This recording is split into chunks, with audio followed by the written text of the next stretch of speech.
할렐루야. 자, 우리 귀한 순장님들 이렇게 함께 뵙게 돼서 감사합니다. 3년 만에 이렇게 순장님들이 한자리에 모이게 되어서 얼마나 감격스러운지 모릅니다. 우리 예배당에 오시는 우리 순장님들의 발걸음과 표정 속에서도 기대감이 있고 또 서로 만나는 기쁨이 있게 되어서 얼마나 감사한지 모릅니다.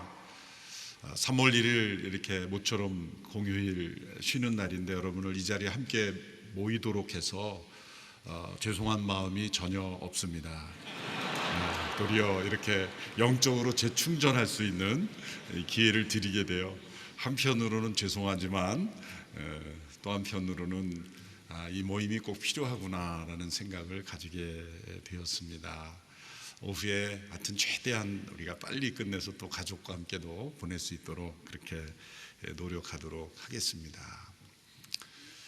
오늘의 교회가 수만 명으로 구성된 그런 교회이지만 그러나 얼마나 많이 모이느냐보다 더 중요한 것은 그 안에 생명력 있는 이 순이 얼마나 존재하는가입니다. 사도행전적 교회를 평가할 때 중요한 요소입니다. 전통적인 교회의 평가 기준은 제가 파워포인트로 미리 준비를 안 했지만 전통적으로 교회를 평가하는 기준 ABC는 첫 번째 A는 attendance, 얼마나 모이느냐, 예배 참여 인원으로 평가를 하죠. attendant. 그 다음에 B는 building, 어떤 교회 건물이 있느냐. C는 뭘까요? 캐시, 헌금이 얼마인가. 이게 목회자들이 모이면 항상 얼마나 모여, 예배당은 건축됐어, 또 헌금. 이게 피상적인 교회를 평가하는 ABC 제가 만들어 본 겁니다.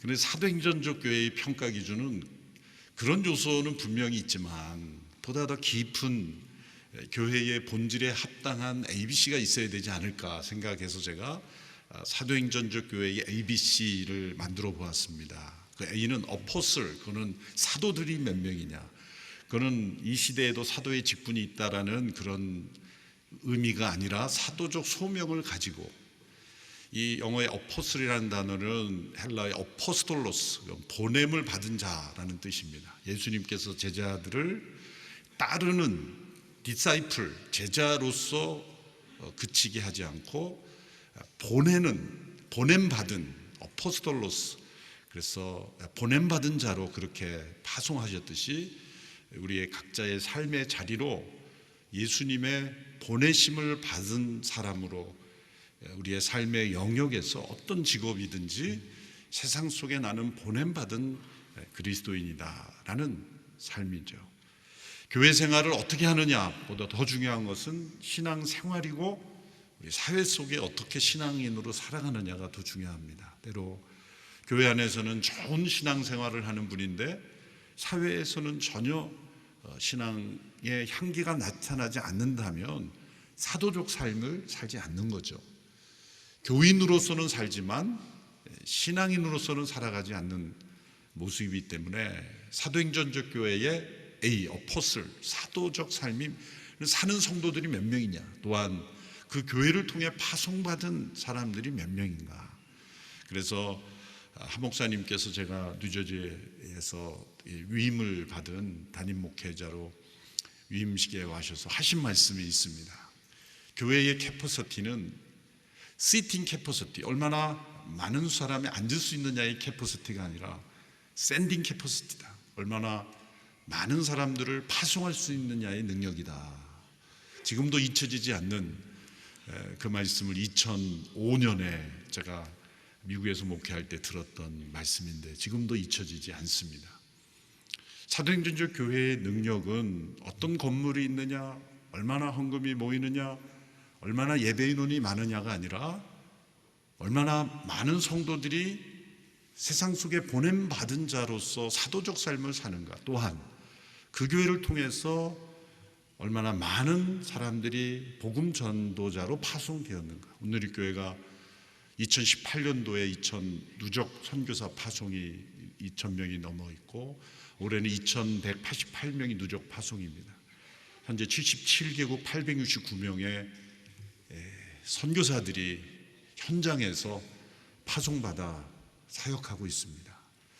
세계 교회 역사상 한 개교회가 이러한 선교사 파송은 유례없는 일이고, 어떤 교단보다도 더 많은, 물론 미국이나 이런 교단보다는 적지만 그럼 우리나라에서는 어떤 교단보다도 더 많은 선교사가 파송이 되었습니다. 사도행전 지역 교회의 첫 번째 A는 이 어포슬, 사도적 삶 혹은 보냄을 받은 자가 몇 명인가. 그런 의미에서는 온누리교회는 단지 수만 명이 모이는 그런 성도라는 것보다 온누리교회를 통해서 파송된 이러한 선교사들의 수치가 우리에게는 더 소중하다. 두 번째 B는 뭘까요? 베프티즘, 세례를 통해서, 온누리교회를 통해서 회심하여 구원받고 세례받은 성도들이 몇 명이나 되는가. 끊임없이 우리가 매달 세례식을 하고 또 전도 집회를 통해 끊임없이 예수님을 믿는 역사가 끊이지 않는 교회, 세례식이 1년에 한두 차례 연중 행사가 된다면 그것은 사도행전적 교회라고 말할 수가 없을 겁니다. 그러나 매달 지금도 끊임없이 예수 믿고 변화되는 간증이 있고, 그런 분들이 공동체에서 돌봄을 받고 예수님을 믿는 성도들로 자라가고 있는 것, 그것이 사도행전적 교회의 모습. 그럼 나머지 C는 뭘까요? 캐시보다 더 중요한 C, 셀입니다. 셀. 우리 순입니다.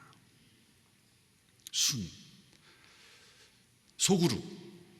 셀이라는 단어를 쓴 것은, 물론 우리가 교회 목회 영역에서 셀처치 할 때에 그런 조직적인 셀처치 운동을 말하는 것은 아닙니다. 그런 셀처치 운동을 하는 분들의 또 교회론적인 시각이 약간 우리 다른 면이 있지만은, 이 셀이라는 단어가 주는 생명력 있는 세포로서 그리스도의 몸의 한 세포, 생명력 있는, 그리고 재생산이 이루어지고 그 안에 치유가 있고 우리 몸 안에 있는 이 세포들이 자가 치유의 능력이 있고 회복의 능력이 있고 번식의 능력이 있는 그러한 셀. 때로는 이 셀에 문제가 생겨서 암세포도 생기고 암적인 셀도 있고 또 뭐 자기 면역에 문제가 생기는 그러한 셀도 있듯이, 어쨌든 이 건강한 셀이 얼마나 있는가의 회중입니다. 1000명이 모이는 교회, 그것은 그냥 예배 출석 인원이지만 그냥 개개인이 1000명이 모이는 교회와 10명 단위의 건강한 순이 100개가 있는 교회와는 완전히 차원이 다른 교회이죠. 그러므로 온누리교회의 사도행전적 생명력, 사도적 삶을 살고 파송받은 사람들, 그리고 온누리교회를 통해 예수 믿고 변화된 분들, 또 그리고 여러분들이 이끌고 있는 건강한 순이 바로 사도행전적 교회의 생명력이고, 여러분의 생명력 있는 신앙이 곧 온누리교회의 생명력 있는 사도행전적 교회를 우리가 설명할 수 있는 중요한 근거가 되는 것입니다.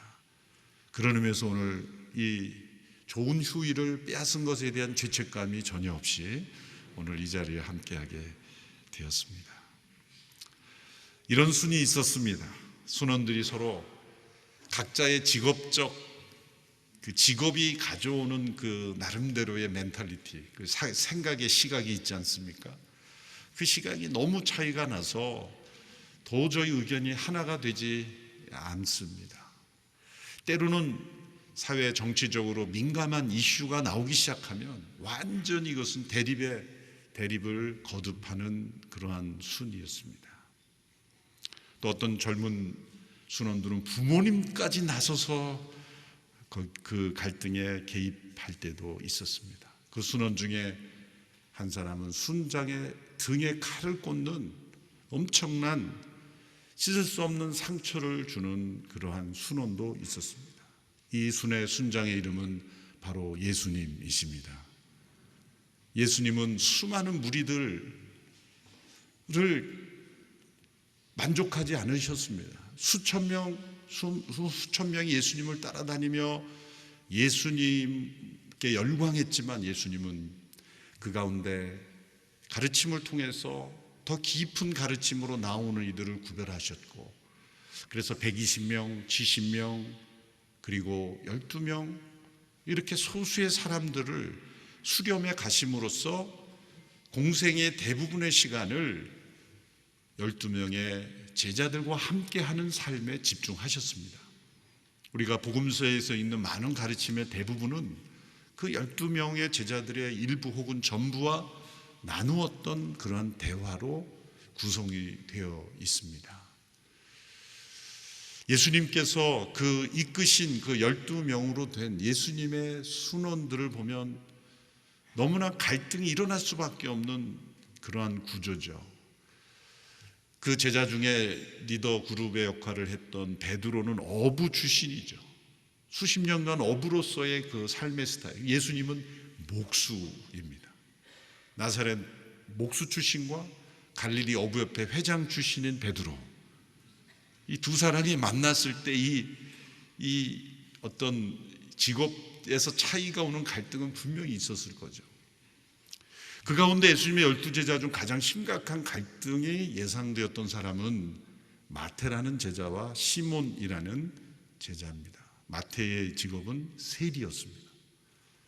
시몬은 열심당원이라고 하는 표현이 나오는데, 그것은 유대 사회의 가장 심각한 갈등이 표출된 관계입니다. 세리는 로마의 어떤 하수인 역할을 해서 유대인들에게 세금을 징수해서 바치는 역할을 했기에 유대인들에게는 원수 같은 그런 존재들이었고, 정치적으로 굉장히 강한, 극렬한, 심지어는 테러를 해서라도 로마의 하수인 역할을 하는 사람들을 이 세상에서 제거해야 된다라고 앞장선 사람들이 열심당원들입니다.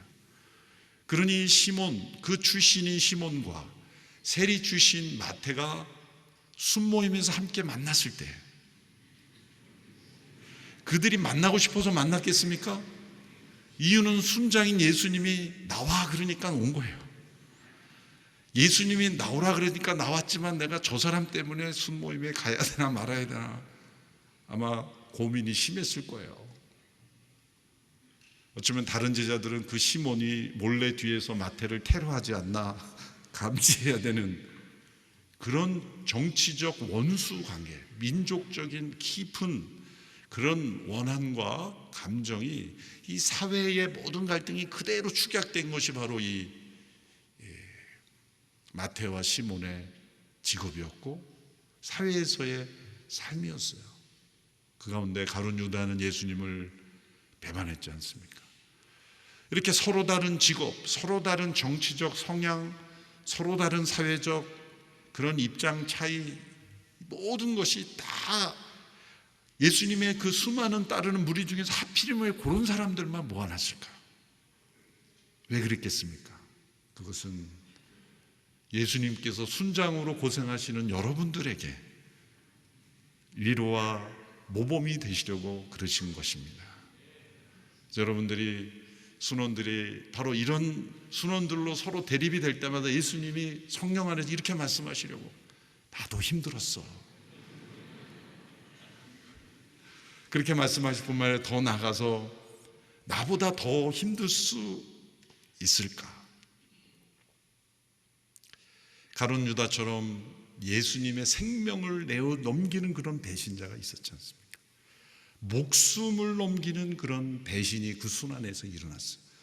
그렇게 말하자면 예수님은 가장 실패한 순장 아닐까요? 야고보 요한은 예수님 그 어머니까지 나서서 그 예수님께 그 어머니가 나서서 그 순에 개입하고 뭐 이런 구조 아니었습니까? 순장님이 뭐 우리 순원 중에서 부모님이 전화해가지고 막 우리 자녀를 왜 그렇게 못하냐 그러고 그러면 순장 사표내고 싶은 이유가 되지 않겠습니까? 그럴 때 나도 어머니 전화 받았은 적이 있어. 예전에 40일 새벽기도 이렇게 막 시작할 때 40일 새벽으로 힘들어 할까봐 한 목사님이 이런 말씀 하셨죠. 나보다 더 아픈 사람은 안 나와도 됩니다. 한 목사님보다 더 아픈 분만 안 나와도 됩니다. 저는 그런 예수님의 마음이 거기에 담겨 있지 않나. 내가 이끈 순보다 더 힘든 분은 그만둬도 된다.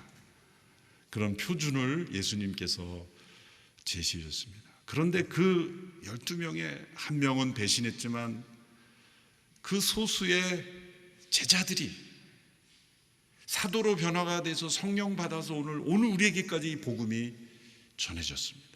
예수님은 그들에게 복음을 맡기셨고 온 세상에 하나님 나라가 전파되도록 그렇게 그들을 세워주셨습니다. 부활하신 예수님은 그 제자 한 사람 한 사람을 회복시키는 일에 자신의 모든 시간을 다 사용하셨습니다.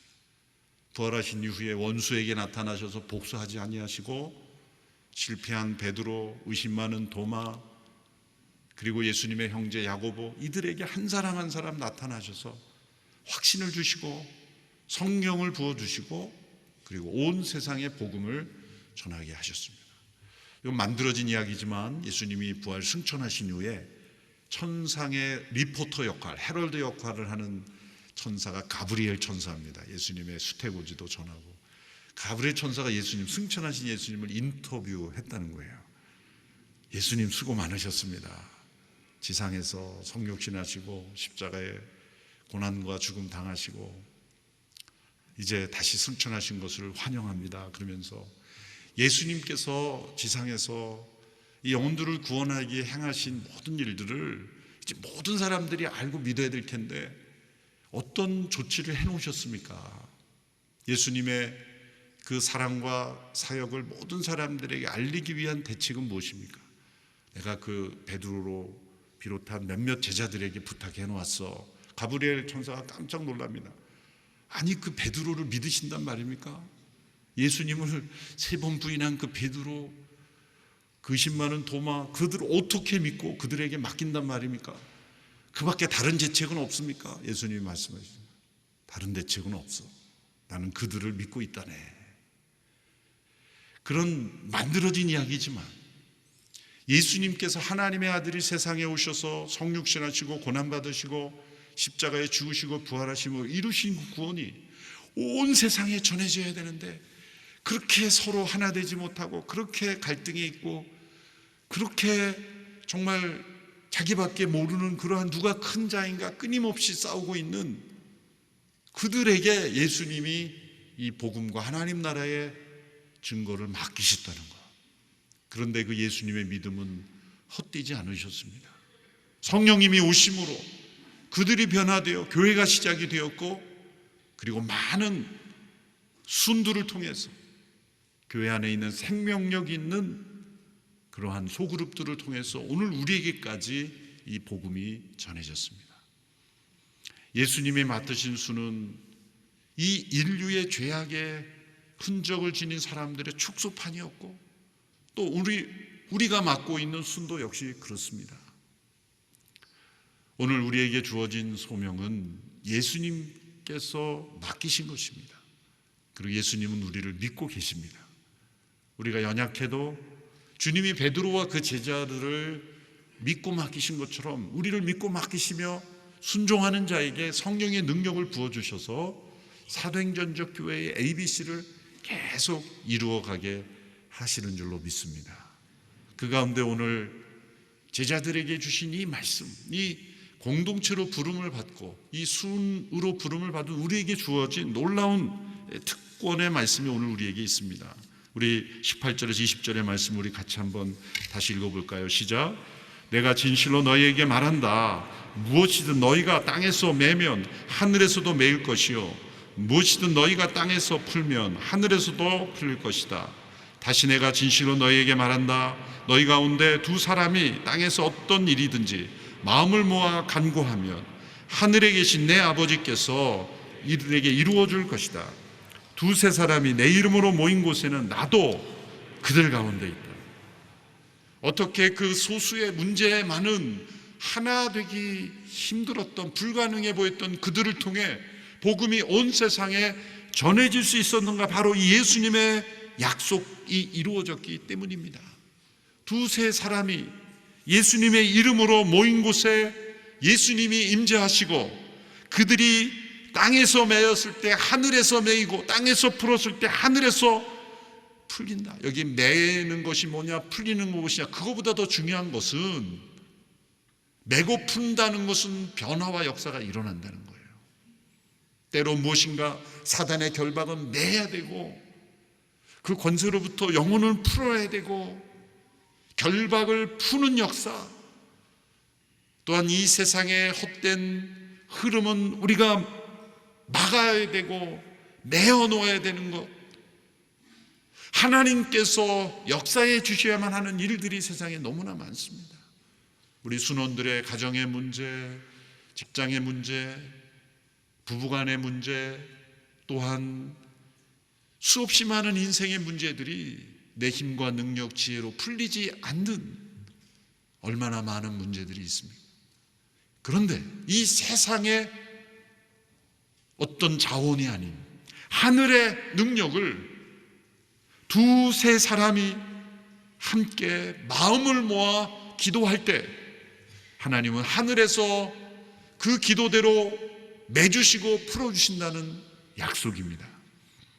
저는 우리 순에서 함께 큐티를 나누고 말씀을 나누고 서로 격려하고 사랑을 나누는 거지만, 결코 빼앗아서는 안 되는 이 생명력은 무엇인가? 합심 기도입니다.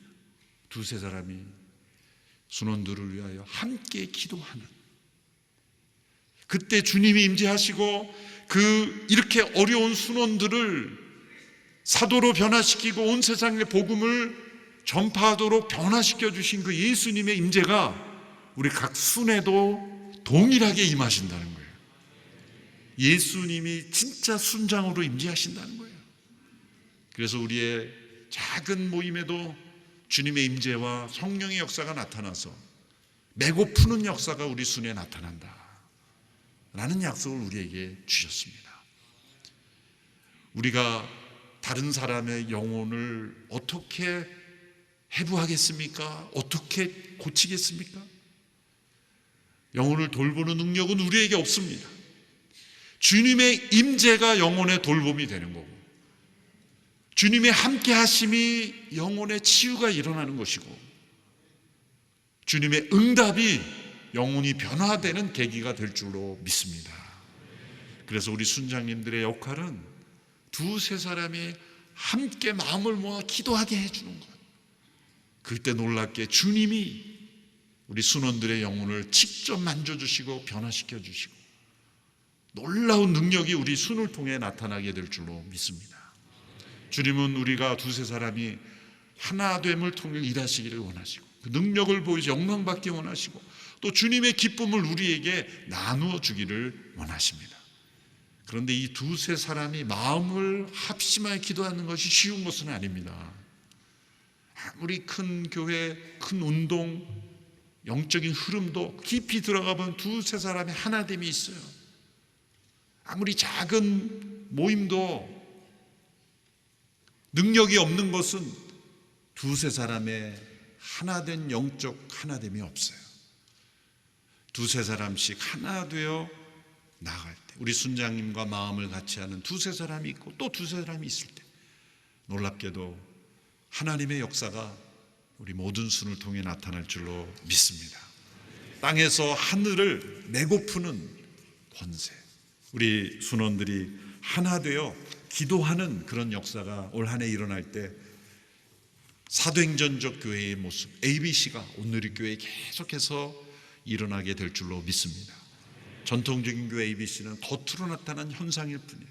더 중요한 것은 우리 안에 이러한 생명력 있는 그런 순의 역사가 계속해서 우리 일어나게 될 줄로 믿습니다. 우리 함께 기도하며 나가겠습니다. 이 시간 이 말씀을 붙잡고 기도합니다. 주님, 우리에게 매고 푸는 권세를 우리 공동체 순에 주셨으니 이 능력을 체험하는 저희가 되게 하여 주시옵소서. 저와 함께 마음을 같이하여 합심하여 기도하는 순원들을 세워주시고, 우리 순원들을 위하여 함께 기도할 때 주님의 임재가 나타나게 하여 주시옵소서. 우리 개인의 능력으로 어떻게 영혼을 돌보겠습니까? 때로 나는 권면한다고 했지만, 위로한다고 했지만 도리어 더 큰 어려움과 갈등에 빠질 수도 있는 것입니다. 오직 주님의 임재와 능력과 하늘의 역사만이 영혼이 변화되고 하나님 나라가 나타나게 될 줄로 믿습니다. 주님이 말씀을 붙잡고 나아갑니다. 우리 모두에게 순의 생명력을 허락하여 주시옵소서. 합심하여 자신과 우리 순을 위하여 함께 기도하며 나가겠습니다. 살아계신 하나님 아버지, 두세 사람이 내 이름으로 모인 곳에 합심하여 간구할 때 하늘문을 여시고 땅에서 메고 푸는 권세를 허락하셨으니 이 능력과 권세를 체험하는 저희들이 되게 하여 주시옵시고, 이 은혜를 체험하는 저희들 되게 하여 주시고, 주님께서 우리에게 부어주시고 약속하신 그 은혜를 누리는 저희들이 되게 하여 주시옵소서. 하나님, 사도행전적 교회의 생명력을 이어가는 저희들이 되게 하여 주옵소서. 각 순에서 두세 사람이 합심하여 간구함으로 주께서 우리 가운데 이루시는 놀라운 은혜가 있게 하여 주시기를 간절히 원합니다. 주님, 우리 가운데 임재하셔서 함께하여 주시옵소서. 축복하여 주시옵소서. 주님, 기름 부어 주시옵소서. 살아계신 주님, 제자들 가운데 임재하신 것처럼 성령 안에서 오늘 우리에게도 임재하시는 줄로 믿습니다. 이 약속을 믿음으로 붙잡고 합심하여 기도할 때 하늘의 권세와 능력이 우리 가운데 임할 줄로 믿습니다. 우리 모든 순장님들 예수님 바라보며 우리에게 맡겨진 영혼들을 감당하며 주께로 이끄는 저희들 다 될 수 있도록 순장 되신 예수님 바라보며 나아가는 우리 모두가 되게 하여 주시옵소서. 예수님의 이름으로 기도합나이다. 아멘.